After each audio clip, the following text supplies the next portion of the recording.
পথবাতি লাগানো হয়েছে প্রায় ৮ মাস আগে পানাগড় বাইপাস থেকে দার্জিলিং মোড় পর্যন্ত।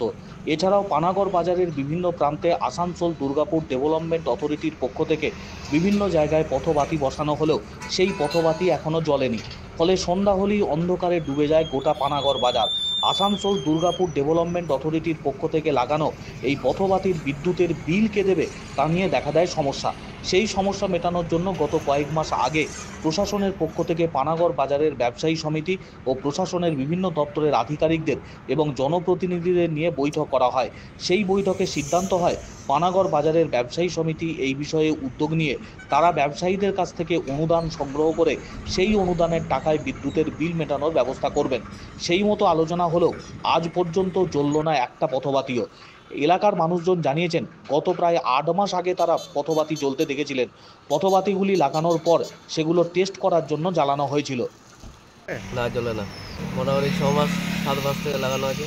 হ্যাঁ, জ্বলে না, তুষার হয়ে যায় অন্ধকার। কি করা হয়েছে, একবার খালি জ্বালিয়ে দেখে দিয়েছে। চালিয়ে দেখেছে, হ্যাঁ, তারপর থেকে আর জ্বলে না। আর জ্বলে না, অসুবিধা হয়। এই রাস্তাঘাটে মানুষজন অন্ধকারে বেরোতে পারে না। আচ্ছা,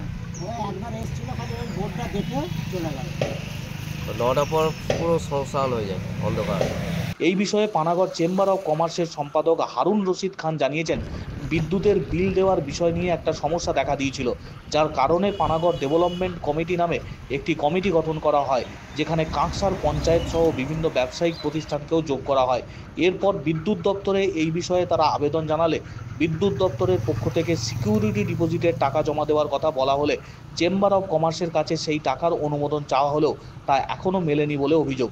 যদিও এই বিষয়ে আসানসোল দুর্গাপুর ডেভেলপমেন্ট অথরিটির চেয়ারম্যান কবি ঘোষ জানিয়েছেন এই বিষয়ে তার কিছুই জানা নেই, বিষয়টি তিনি খোঁজ নিয়ে জানাবেন। স্যার, আমি পানাগড় চেম্বার অফ কমার্সের সেক্রেটারি বলছি।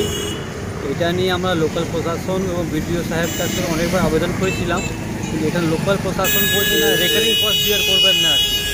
সেই নিয়ে আমরা একটা নতুন একটা কমিটি বানিয়েছি, পানাগড় ডেভেলপমেন্ট কমিটি। পানাগড় যত স্টেক হোল্ডার আছে সবাইকে নিয়ে এটা বানানো হয়েছে এবং এর মধ্যে আমরা পঞ্চায়েতকেও সঙ্গে ইনভলভ রেখেছি, যেহেতু লোকাল প্রশাসন আছেন আর কি।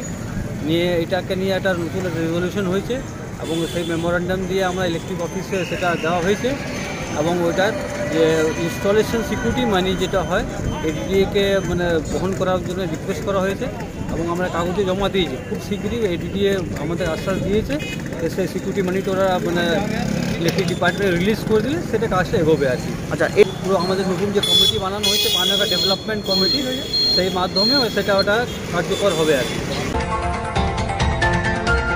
লাইটগুলো কি হয়েছে না, শোনো, আমরা বানিয়ে দিতে কাউকে হ্যান্ড ওভার করি।